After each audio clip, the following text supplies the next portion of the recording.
O núcleo do grupo de oração é como que o centro, é o DNA de uma célula. E a célula é o grupo de oração. E o grupo de oração é a célula fundamental do movimento cristão. Então, cada célula, cada grupo, tem um núcleo de oração que difere. Uns são 3 pessoas, outros são 5, outros são 7, depende da dimensão do núcleo.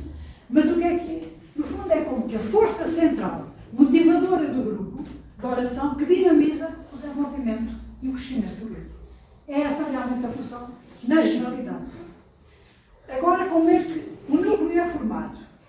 Ele é formado por um pequeno grupo de irmãos, a quem nós damos os nomes de servos, aqui pelo menos no nosso país, que são discernidos em oração pelo próprio grupo e que têm, como um dos elementos desse grupo, é responsável, é o coordenador e é responsável e todo, pelo funcionamento do grupo, embora todos sejam. Não é? Qual é o objetivo do núcleo? O objetivo do núcleo é orientar e dirigir o grupo. Para quê? Para que ele cresça e amadureça espiritualmente. E que a oração da reunião seja centrada em Cristo, sob o poder do Espírito Santo. Para quê? Para nos levar à grande finalidade para que fomos criados.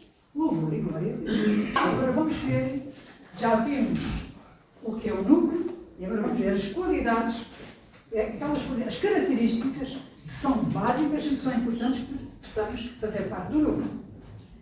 Então, devem ser, em primeiro lugar, pessoas que experimentaram graça a Deus, que viveram a fé do Espírito Santo, enfim, que viveram esta experiência maravilhosa, possivelmente todos aqui já nós vivemos. Que sejam constantes à comunhão, mas só que sejam fiéis. Não é participar hoje e depois daqui do mês ou daqui por 15 dias, não, que sejam fiéis. Portanto, é uma das condições também básicas. Que tenham maturidade espiritual. Ouvem aqui, maturidade espiritual e humana, também é muito importante. Tenham caminhado no renovamento carismático e por isso conheçam as dinâmicas que se vivem no grupo de oração. É importante também que conheçam. Tenham vida de oração. Meditem a palavra de Deus, conheçam a palavra de Deus. Que tenham espírito fraterno e que vivam os sacramentos, particularmente a Eucaristia e a reconciliação. E, portanto, que sejam pessoas abertas à ação do Espírito Santo e aos carismas, porque são muito importantes no grupo, como já houve aqui alguém que partilhou isso, quer dizer, um grupo de oração. Nós podemos estar num grupo de oração, mas realmente não há dons, não há carismas. Nós vamos lá, partilhamos umas coisinhas, ok, falamos de qualquer coisa. É um grupo muito bom de oração, mas não é do movimento carismático. Portanto, é importante realmente estarmos abertos para acolher, de facto, os dons e os carismas que o Senhor nos dá. E as pessoas no núcleo não são aquelas que tudo podem. São, sobretudo, aquelas que todos servem com humildade.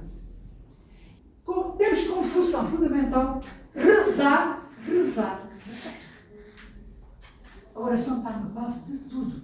São João Maria Vianney, São Cura das, padroeiro dos sacerdotes, disse algo que se enquadra muito bem aqui. Ele disse o seguinte: um homem é um homem pobre que precisa de pedir tudo a Deus. E se nós precisamos pedir tudo a Deus, e se der na sua palavra, diz que devemos orar sem cessar, dai graças em todas as circunstâncias, então a oração está na base de tudo. Então pronto, falámos do núcleo, falámos do objetivo e das características do núcleo, e agora vamos então passar às funções do núcleo. Então eu resumi em 3 pontos. Coordenar o grupo de oração e suas dinâmicas, onde está realmente incluído tudo isso que nós falámos. Avaliar o grupo de oração, vários aspectos, ver os problemas, os desafios, enfim. De que a avaliação é tão importante nos grupos. E, portanto, deixamos para a segunda parte. E programar o crescimento do grupo. Como é que vamos exercer realmente estas funções tão importantes, são vitais no grupo, para que o grupo cresça, para que o grupo se desenvolva espiritualmente?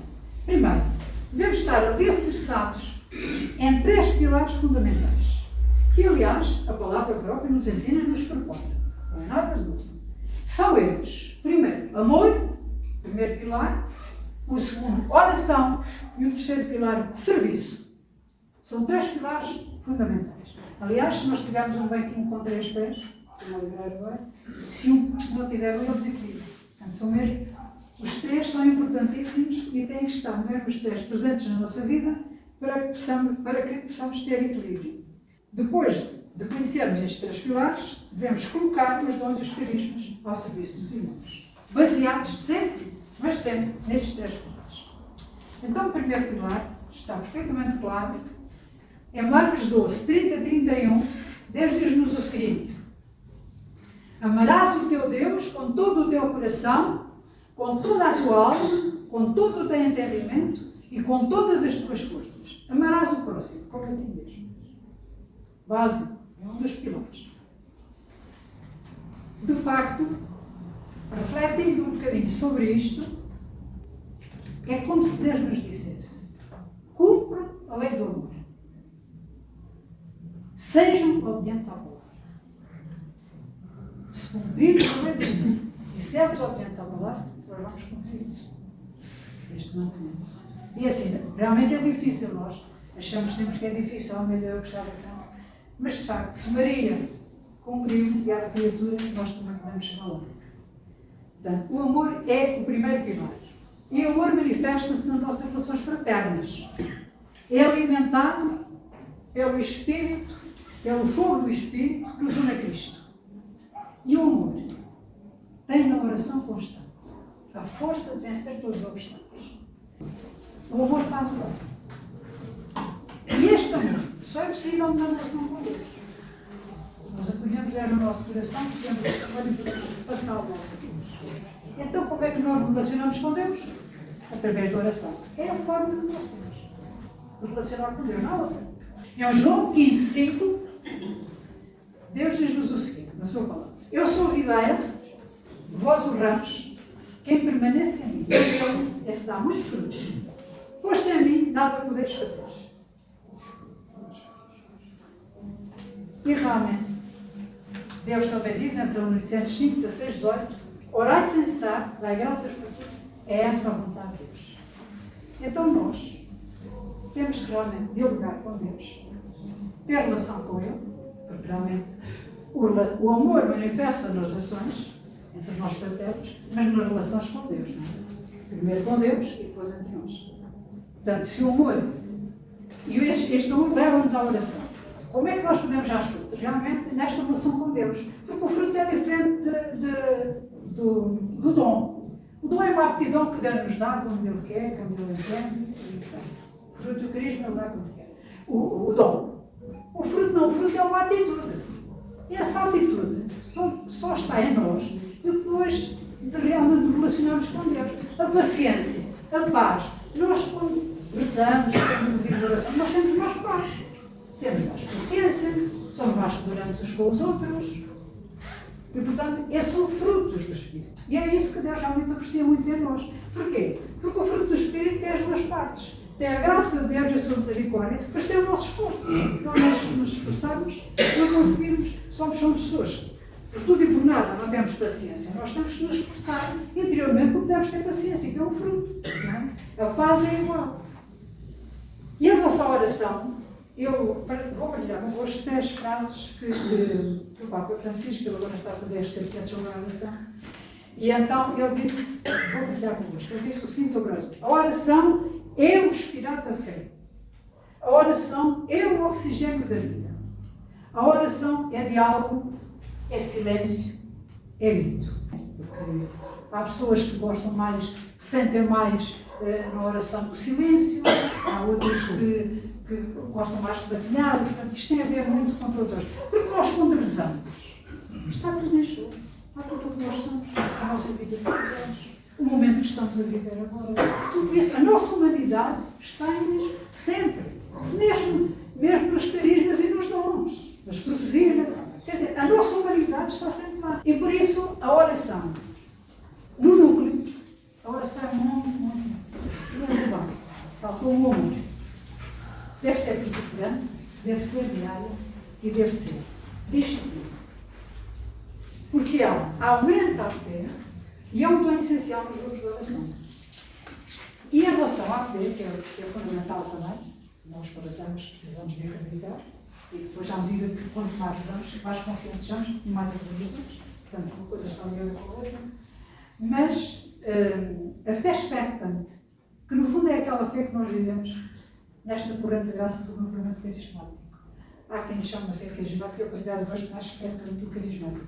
Mas pronto, porque na fé expectante, que é aquela que nós, quando vivemos o Pentecostes, pedimos com o Pentecostes, pedimos o Espírito Santo sobre nós, o que é que nós fazemos? Nós acreditamos e esperamos, quando fazemos esse pedido a Deus, acreditamos no nosso coração, está o acreditar e o esperar, mas além de estar este acreditar em nós, também acreditamos que naquele momento Deus está a escutar e que Deus nos vai abençoar. É tal a fé expectante, não é? Que nós vivemos no Pentecostes. A oração leva-nos a colocar os dons ao serviço. Terceiro pilar, o serviço. Já estou a falar um bocadinho sobre o serviço. Também em João 13, 17, Deus diz-nos o seguinte: vós chamais mestre e senhor, e dizeis bem, porque eu sou. Ora, se eu, o Senhor e o Mestre, vos lavei os pés, também vós deveis lavar os pés uns aos outros. Uma vez que sabeis isto, sereis felizes se o puderes entrar. Nós é que precisamos servir a Deus para ser felizes. Ele já está aqui na sua terra. E depois ele diz assim: não prefiro a todos vós. Eu bem sei quem escolhi.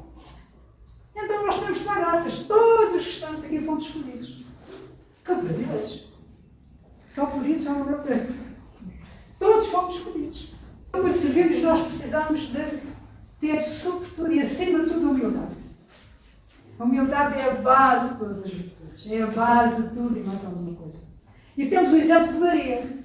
Um dos motivos por que Deus escolheu Maria para a mãe de Jesus foi porque foi nela a criatura mais humilde de todos os tempos e de todas as gerações.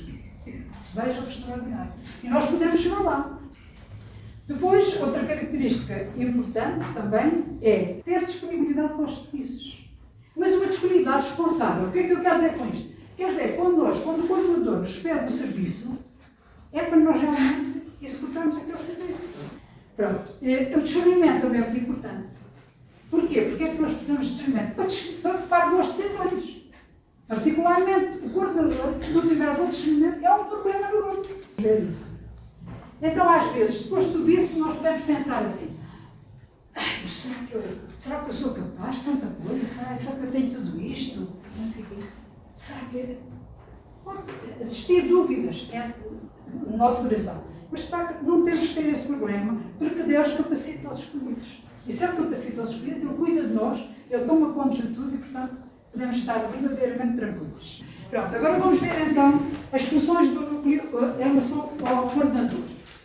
Primeiro, distribuir as tarefas aos membros do núcleo, permitindo que estes cresçam e que se preparem para uma futura coordenação. É bom realmente não ser só o coordenador a fazer tudo.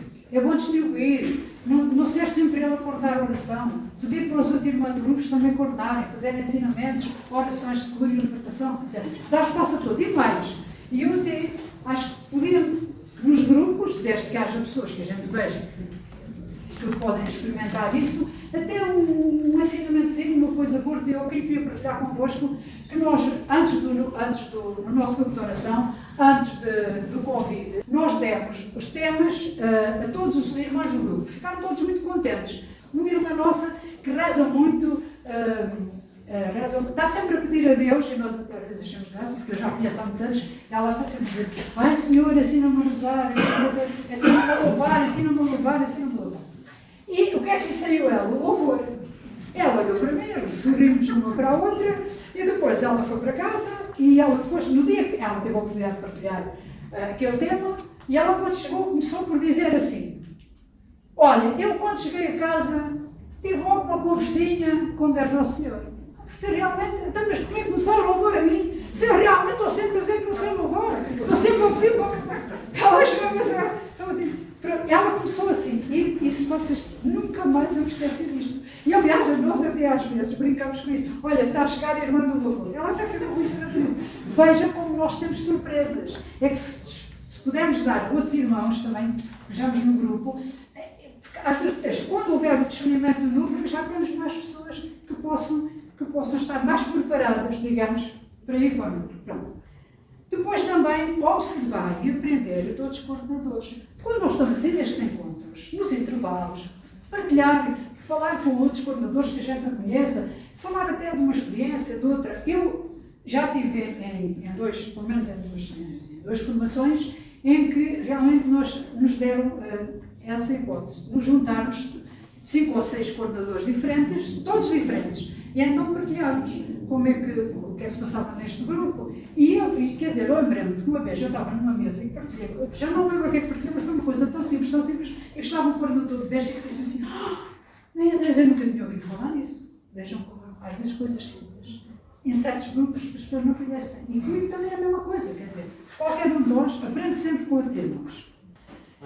E depois também o quarto ponto, procurarmos formação e novas dinâmicas. Ler livros escritos por sacerdotes, por leigos com experiência do renovamento, ver vídeos, participar nos encontros da ESD, retiros, assembleias, tudo isto é importante. O quinto, programar os objetivos a atingir. E quando estamos a programar os objetivos, não é aquilo que a gente acha muito lindo ou que achava que era muito bom, não. É ver as necessidades do grupo. Quando estamos a programar, temos que ver as necessidades do grupo, não é? Para que o grupo cresça. Se o grupo louva muito bem, mas que não sabe rezar a palavra, então é mais necessário falar sobre isso, sobre a oração, sobre a palavra, do que sobre o louvor. Se, por exemplo, um grupo não sabe como testemunhar, é bom falar sobre o testemunho. Se não sabe como partilhar, um grupo partilha, não sabe, é bom falar sobre isso. Portanto, o programar tem que ser realmente de acordo com as necessidades. Se nós no início, às vezes pensamos assim, o que é que vamos fazer para a semana? Queríamos uma coisa nova, vamos fazer isto, vamos fazer aquilo, quer dizer, nós podemos ter essa dúvida e ficamos um bocadinho estressados com isso. Para podermos realmente ter coisas novas e tudo isso no grupo. Para haver sempre surpresas e novidades. Eu gosto muito de surpresas e novidades. Aliás, foi isso que me encantou no Renovamento Irmãtico. Cada segunda-feira é sempre uma coisa nova. Para mim, aquilo é que encantou-me, encheu-me muito. E então, pensei no seguinte, porque é que nós, no início do ano, por que não programar durante 3 meses, 12 semanas, ou 6 meses, um ano, pensar o que é que vamos fazer? Há tanta coisa que é tanto pensar nos grupos. Olha, as dinâmicas do grupo já dava para monte. Sobre o acolhimento, sobre o canto, sobre o louvor, sobre a palavra, sobre o testemunho, sobre grupos de partilha, sobre intercessão, vocês vejam, sobre grupo de oração. Bem, há aqui temas que nunca mais acabam. E depois vocês podem fazer seminários temáticos. Nós já fizemos a sobre oração, alguns, e que é muito importante. Durante 4 semanas falamos sobre o mesmo tema. Então, ter ensinamentos mais curtos, que sejam também, precisamos ter prática a seguir. Imagina, um ensinamento sobre a palavra. Em vez de darmos a palavra antes e fazer o ensinamento depois, fazemos o seguinte. Fazemos o ensinamento e depois vamos praticar. Tal como no louvor, tal como na intercessão, tal como em todos os temas. Estes são tantos que eu digo, só estes que eu tenho aqui já dava para o ano todo e não nos preocupávamos muito. Glória e louvor ao nosso Deus.